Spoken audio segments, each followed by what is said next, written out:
Assalamu alaikum, barkanmu da warhaka, barkanmu da sake saduwa da ku a cikin Aisha's Kitchen. Shirin Aisha's Kitchen shiri ne da muke kawo muku girke-girke na zamani da na gargajiya. Satin da ya wuce mun kawo muku yadda ake yin sweet pancake. Yau za mu kawo muku yadda ake yin spicy pancake tare da ni Aisha Muhammad Amin. A wurin gida idan za ki yi spicy pancake kina buƙatar fulawa kofi 3, kina buƙatar gishiri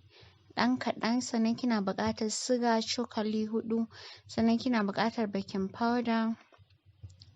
cokali 1 na shan tea, sannan za ki yi amfani da ƙwai guda 3, sannan za mu yi amfani da cokali 4 na madara ta gari amma za ki dama ta da ruwa, sannan za mu yi amfani da mai, sannan za mu yi amfani da attaruhu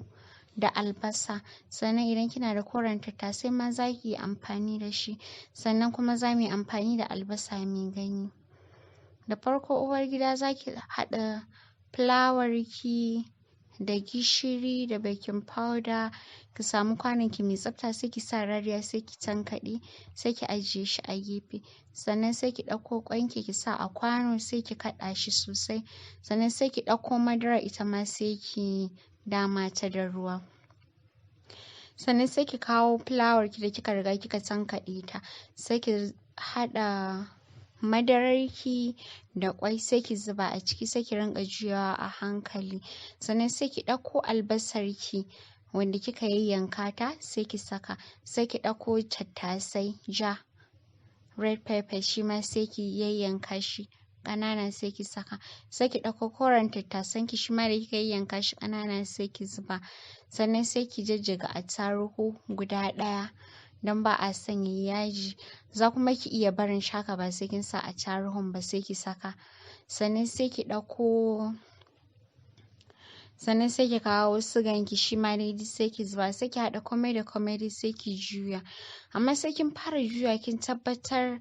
da fulawarki da ƙwanki da madaranki sun yi, za ki kawo ruwa kamar kofi 1 haka sai ki zuba, normal cup da ake measuring sai ki zuba, ki jujjuya shi kar yayi guda-guda, ba a son yayi guda-guda saboda idan yayi guda-guda zai fito sosai, so ba ma buƙatar yayi guda-guda. Kamin nan sai ki ɗauko waɗannan su albasa da su tattasai kore da ja duk sai ki haɗa sai ki zuba a kai, so kwaɓinki yayi. Sai ki kawo frying pan ɗinki abin suya sai ki sa a wuta, sai ki ɗauko brush ɗinki sai ki dangwali mai sai ki shafa. Sai wutar ba a so ta yi yawa, wutar ɗan medium haka za ki saka kamar da yadda muka yi sweet pancake. Wannan ma sai ki zo ki ringa ɗiban kwaɓinki kina zubawa sai ki gasa, idan yayi sai ki juya ɗayan ɓarin, shikenan kin gama spicy pancake ɗinki.